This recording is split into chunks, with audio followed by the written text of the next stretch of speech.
Hello students, last lecture में हमने देखा एम्पिरिकल फॉर्मूला और मॉलिक्यूलर फॉर्मूला कैसे निकालते हैं। तो आज हम देखते हैं कोई भी इक्वेशन दिया होगा उसमें मोल या तो अमाउंट कैसे निकालेंगे, उसका हम कैलकुलेशन कैसे करेंगे वो देखते हैं। तो चलो, यहाँ पे क्या दिया है, calculate the amount of water produce by the combustion of 16 gram of methane. 16 gram methane use करते हैं तो उसमें हमें वाटर का अमाउंट कितना मिलता है वो देखना है।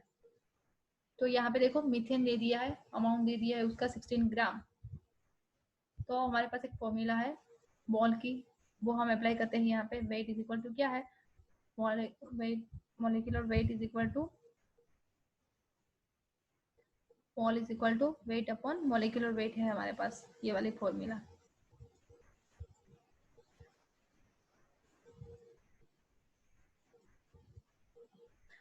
तो ये फॉर्मूला में हमें क्या रखना है, वेट यहाँ पे दिया है 16 ग्राम, ठीक है। वेट रख दिया। मॉलिक्यूलर वेट कैसे निकालेंगे, मॉलिक्यूलर मास CH4 है, कार्बन का मॉलिक्यूलर एटॉमिक मास है 12 एंड हाइड्रोजन का 4 है। 12 प्लस 4 करेंगे 16 मिलेगा। तो 16 डिवाइडेड बाय 16 करेंगे तो हमें मिला यहाँ पे 1 मोल मीथेन मिला, ठीक है। 1 मोल मीथेन यूज होता है तब यहाँ पे कार्बन डाइऑक्साइड का मोल कितना होगा, या तो H2O का मोल यहाँ पे बोला है कि H2O का अमाउंट फाइंड करना है, तो उसका मोल पहले फाइंड आउट करेंगे।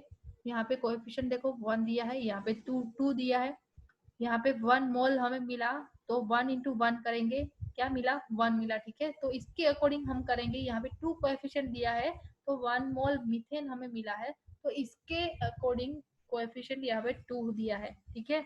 तो यहाँ पे हम क्या करेंगे, 2 इंटू 1 करेंगे, क्यों, क्योंकि 1 मोल मिला है मीथेन का, 1 मोल यूज होता है तब यहाँ पे 2 अमाउंट में मीथेन H2O का प्रोडक्शन होता है, इसलिए 2 इंटू 1 करेंगे, इसका मतलब हमें 2 मोल H2O का प्रोडक्शन होता है, ठीक है। तो 2 मोल हमें मिल गया H2O का। तो इसके अकॉर्डिंग हम कैलकुलेशन करेंगे, यही वाली फॉर्मूला यूज करेंगे, mole is equal to weight upon molecular weight. ये फॉर्मूला दी है, हमें मोल मिल गया है वाटर का, मॉलिक्यूलर मास हमें पता है 18 है, वाटर का नहीं पता होगा तो आपको कैलकुलेशन करनी पड़ेगी। तो वेट यहाँ पे मिलेगा हमें 2 इंटू 18 करेंगे 36 ग्राम मिलेगा। तो ये कैलकुलेशन है, सेम ऐसे ही है। हम दूसरे एग्जांपल में देखते हैं। How many moles of methane are required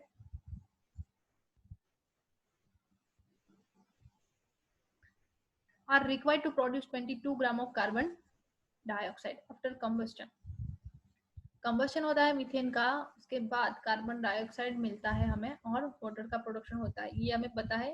अगले एग्जांपल में देख लिया, 22 ग्राम कार्बन डाइऑक्साइड का प्रोडक्शन होता है, तो हमें बोला है कि मोल मीथेन का कितना होगा। मीथेन का मोल फाइंड आउट करने के लिए क्या करेंगे, इसका मोल निकालेंगे, इसका अमाउंट दिया है 22 ग्राम है, तो इसके अकॉर्डिंग हम कैलकुलेशन करेंगे। Mole is equal to weight upon molecular weight में ये वाली वैल्यू पुट करेंगे, 22 ग्राम रखेंगे, और मॉलिक्यूलर मास कार्बन डाइऑक्साइड का है 44 ग्राम, ठीक है। तो यहाँ पे मोल मिला हमें 0.5 मोल कार्बन डाइऑक्साइड। तो देखो दोनों का कोएफिशिएंट यहाँ पे भी 1 है, यहाँ पे भी 1 है। ये अगर 0.5 मोल हमें मिलता है, इसका मतलब यहाँ पे 0.5 मोल मीथेन यूज हुआ होगा, क्यों, क्योंकि दोनों का कोएफिशिएंट सेम है। तो इसके अकॉर्डिंग आपको मोल को मल्टीप्लाई करके यहाँ पे 1 इंटू 0.5 करा तो 0.5 ही है, ठीक है। तो यहाँ पे भी 1 इंटू 0.5 करो तो 0.5 ही रहेगा, तो मीथेन में जो कार्बन डाइऑक्साइड का मोल होगा वही मीथेन का होगा, ठीक है। तो ये सिंपल एग्जांपल थे, 2 मार्क में आ सकते हैं। नेक्स्ट हम देखते हैं, इम्पोर्टेंट और थोड़ा डिफिकल्ट है समझने में, तो ध्यान रखना इसमें। क्या बोला है, 50 kilogram nitrogen and 10 kilogram hydrogen are mixed to produce ammonia. Calculate the amount of ammonia form during reaction, ठीक है। अमोनिया का फॉर्मेशन होता है, वो हमें फाइंड आउट करना है। Identify the limiting reagent in the production of ammonia in this situation. Limiting reagent कौन सा है वो भी देखना है, तो लिमिटिंग रिएजेंट है क्या वो भी देखेंगे। मैंने एक एग्जांपल आपको दिया था, जब रिएक्शन होती है स्टार्टिंग मटेरियल यूज करते हैं, तो स्टार्टिंग मटेरियल में 2 कंपाउंड हो गए। सपोज हम यहाँ का एग्जांपल ले लेते हैं, नाइट्रोजन और हाइड्रोजन। ठीक है, अगर नाइट्रोजन का अमाउंट ज्यादा हम लेंगे और हाइड्रोजन का अमाउंट हम कम लेंगे तो क्या रिएक्शन होगी। यहाँ पे 3 मोल दिया है, ये तो इसका क्राइटेरिया है कि इतना अमाउंट, इतना मोलिक्यूल्स या तो इतने एटम इसमें होने चाहिए, इसलिए यहाँ पे 3 लिखा है। ठीक है, पर मैं ग्राम की बात कर रही हूँ कि मैंने अगर इसको 2 ग्राम ले लिया और इसको 3 ग्राम ले लिया तो 4-5 ग्राम ले लिया। सपोज इसको लेते हैं हम 8 ग्राम, सपोज हम हाइड्रोजन हाइड्रोजन नाइट्रोजन लेते हैं 8 ग्राम और इसको लेते हैं 3 ग्राम। चलो, अब ये 8 ग्राम है और ये 3 ग्राम है, तो क्या रिएक्शन जाएगी। देखो दोनों में सेम नहीं है, ग्राम जो अमाउंट दिया है वो सेम नहीं है। ठीक है, तो यहाँ पे जो अमोनिया का प्रोडक्शन होगा वो 100% प्रोडक्ट नहीं मिलेगी, कोई बाय प्रोडक्ट हमें मिलेगी। ठीक है, और बाय प्रोडक्ट किसकी मिलेगी, वो नाइट्रोजन की मिलेगी। ठीक है, तो लिमिटिंग रिएजेंट कौन सा है। लिमिटिंग रिएजेंट का मतलब ये है कि जिसका अमाउंट लेस होगा उसको हम बोलेंगे लिमिटिंग रिएजेंट। ठीक है, इसके अकॉर्डिंग जो प्रोडक्ट हमें मिलेगी अमोनिया की वो जो कम होगा, जिसका अमाउंट कम होगा उसके अकॉर्डिंग मिलेगी। क्यों, क्योंकि इसमें जितने पार्टिकल हो गए, ठीक है, इसके अकॉर्डिंग नाइट्रोजन के पार्टिकल इसके साथ अटैच हो गए। ठीक है, नाइट्रोजन यहाँ पे 3 इसका अमाउंट है और यहाँ पे 8 है, तो ये इसमें जितना चाहिए होगा इसमें ऐड हो जाएगा हाइड्रोजन में, नाइट्रोजन का मॉलिक्यूल, और बाकी का जो बचेगा वो बाय प्रोडक्ट में मिलेगा। तो रिएक्शन कम अमाउंट वाला जो लिमिटिंग रिएजेंट होता है उसके साथ ही होती है, तो उसके अकॉर्डिंग हम कैलकुलेशन करेंगे। चलो देखते हैं, पहले नाइट्रोजन का मोल निकालते हैं। 1 मोल के अकॉर्डिंग कैलकुलेशन करते हैं। यहाँ पे हमें वेट दे दिया है, क्या है 50 किलोग्राम, उसको हमें ग्राम में कन्वर्ट करना पड़ेगा। क्यों, क्योंकि हम कैलकुलेशन में यूज करते हैं ग्राम वाला वेट। और मोलार मास नाइट्रोजन का 28 है, और इसको याद रखने की जरूरत नहीं है, ये तो थोड़ा ज्यादा आपको लग रहा है, तो आपको वही फॉर्मूला है जो हमारे पास mole is equal to weight upon molecular weight है, वहाँ उसमें ही पुट करना है ये सब वैल्यू। कैलकुलेशन करते हैं, हमें वैल्यू आती है 17.86 इंटू 10⁻²। मोल।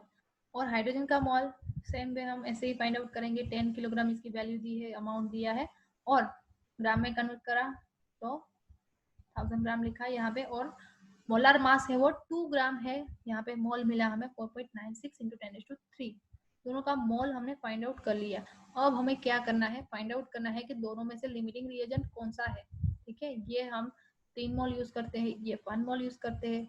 तो 1 मोल यहाँ पे देखो, 1 मोल नाइट्रोजन में हमें मिलता है 17.86 इंटू 10⁻² मॉलिक्यूल नाइट्रोजन के। ठीक है, इतने मॉलिक्यूल हमें नाइट्रोजन के मिलते हैं, 17.86 इंटू 10⁻² मॉल। ठीक है, तो 3 मोल हाइड्रोजन के लिए, 3 मोल हाइड्रोजन के लिए कितने मॉलिक्यूल होने चाहिए नाइट्रोजन के अकॉर्डिंग हम कैलकुलेशन कर रहे हैं कि नाइट्रोजन ज्यादा है इसलिए नाइट्रोजन को लिया। 1 मोल नाइट्रोजन के लिए हमें 17.86 इंटू 10⁻² मोल नाइट्रोजन के मिलते हैं, मॉलिक्यूल मिलते हैं। तो 3 मोल हाइड्रोजन के लिए कितने मॉलिक्यूल चाहिए हाइड्रोजन के। ठीक है, यहाँ पे लिखा है क्वेश्चन मार्क, इसलिए यहाँ पे कैलकुलेशन आपको दी है 17.86 into 10⁻² mole and 2 and 3 mole hydrogen divided by 1। यहाँ पे आपको ये मैथ्स में आप त्रिराशि वाली कैलकुलेशन करते हैं, सेम ऐसी ही है, 3 इंटू 17 इंटू 10⁻² डिवाइडेड बाय 1। तो यहाँ पे वैल्यू आई इतना मोल, इतने मॉलिक्यूल चाहिए हमें हाइड्रोजन का। ठीक है, अगर आप ये वैल्यू लेते हैं, इतना अमाउंट लेते हैं, इतने पार्टिकल या तो इतने मॉलिक्यूल लेते हैं नाइट्रोजन के, तो आपके पास हाइड्रोजन इतना चाहिए 3 मोल के अकॉर्डिंग, क्योंकि ये कैलकुलेशन तो हमने 1 मोल के अकॉर्डिंग की थी ना। ठीक है, 3 मोल के अकॉर्डिंग इतना चाहिए, 3 से मल्टीप्लाई करा। ठीक है, अब यहाँ पे तो हम 1 मोल के अकॉर्डिंग ही कैलकुलेशन करेंगे। ठीक है, ये 3 मोल लिया है, 2 मोल प्रोडक्शन होता है, अब इसमें से हमें 2 मोल प्रोडक्शन करना है इतने अमाउंट में से। ठीक है, क्यों करना है, क्योंकि हमने कैलकुलेशन करी है यहाँ पे 1 मोल के अकॉर्डिंग, यहाँ पे 10 किलोग्राम लिया था। ठीक है, इसके अकॉर्डिंग कैलकुलेशन करनी है, इसलिए यहाँ पे बन गया लिमिटिंग रिएजेंट ए 4.96 × 10⁻³ मोल हाइड्रोजन का जो है वो लिमिटिंग रिएजेंट है, वो हमने फाइंड आउट कर लिया। कैसे करा वो मैंने आपको बताया कि नाइट्रोजन के अकॉर्डिंग हमने कैलकुलेशन की, हाइड्रोजन का जो मोल मिला वो इतना मिलना चाहिए, 5.36 × 10⁻³ मोल मिलना चाहिए, पर इतने है नहीं। क्यों, क्यों नहीं है वो हमने देख लिया कि 10 किलोग्राम रखा है और इतने मोल आते हैं, इतने नहीं आने चाहिए, इतना आना चाहिए, नहीं आता है तो क्या करेंगे, ये लिमिटिंग रिएजेंट हम जिसको मान लेते हैं कि ये लिमिटिंग रिएजेंट है। ठीक है, तो इसके अकॉर्डिंग आप कैलकुलेशन करेंगे, कैसे करते हैं वो नेक्स्ट स्लाइड में देखते हैं। But we have only 4.96 into 10 raised to 3 mole of hydrogen. Hence, dihydrogen is limiting reagent. In this case, so ammonia would be formed only that amount of available dihydrogen. That's 4.96 into 10 raised to 3 mole. मैंने जैसे आपको starting में बताया कि जिसका amount कम होगा उसके according product का फॉर्मेशन होगा।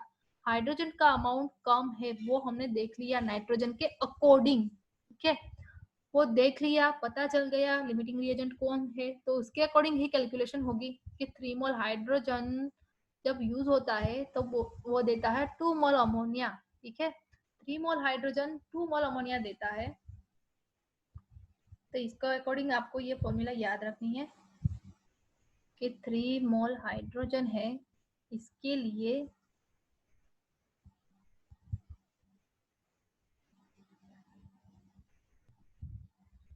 1 मिनट,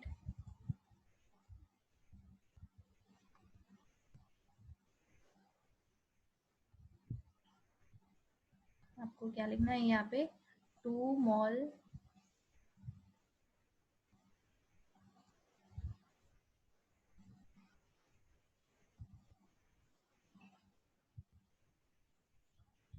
जब अमोनिया का प्रोडक्शन होता है, ठीक है, तो उसका मोल कितना होगा, इसके अकॉर्डिंग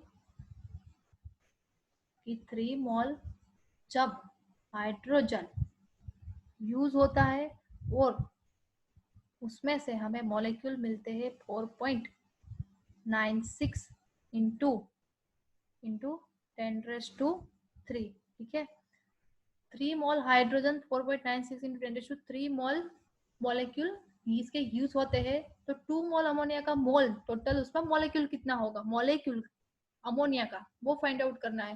तो यहाँ पे फाइंड आउट करा, त्रिराशि लगाई, यहाँ पे क्या करा कि 4 इंटू 2, ये जो वैल्यू है ये यहाँ पे है। ठीक है, तो यहाँ पे हमने इस तरफ से कैलकुलेशन की, 4 इंटू 2 यहाँ पे है, 4 वाली वैल्यू यहाँ पे है, इंटू 2 ये वाली value I, divided by 3 mole hydrogen, तो यहाँ पे हमें मोल मिला अमोनिया का 3.30 इंटू 10⁻³ मोल ऑफ अमोनिया। ठीक है, if they are converted to gram, अब उसको ग्राम में कन्वर्ट करना है, कैसे करेंगे, 1 मोल अमोनिया है, हमें उसका मोलिकुलर मास पता है 17 ग्राम अमोनिया है। ठीक है, तो ये वाली फॉर्मूला हमारे पास है, मोल हमें मिल गया है, वेट हमें फाइंड आउट करना है, मोलर मास हमें पता है, तो वेट को अकेला कर दो, यहाँ पे कर दिया, वेट अकेला है और सामने जाने दिया मोलिकुलर वेट को, तो मोलिकुलर वेट 17 ग्राम है और वेट यहाँ पे जो मोल था, ठीक है, मोल था ये यहाँ पे रख दिया, तो हमें आंसर मिला यहाँ पे ग्राम में। ठीक है, और उसको हमने किलोग्राम में कन्वर्ट करके जो अमाउंट था अमोनिया का वो यहाँ पे रिप्रेजेंट करा है। तो इस तरह से आप कैलकुलेट कर सकते हो, कोई भी अमाउंट दे दिया है और प्रोडक्ट का या तो रिएक्टेंट का फॉर्मेशन होता है या तो यूज होता है, तो अमाउंट ग्राम या तो मोल में फाइंड आउट कर सकते हैं। तो आज के लेक्चर में इतना ही था। अब लास्ट लेक्चर हमारा होगा फर्स्ट चैप्टर का, और लास्ट लेक्चर में जो हम पहले से बोलते आ रहे हैं कि इम्पोर्टेंट टॉपिक है मोलालिटी, मोलारिटी, मोल फ्रैक्शन, वो सब इम्पोर्टेंट है, वो हम देखेंगे। So thank you so much for watching it.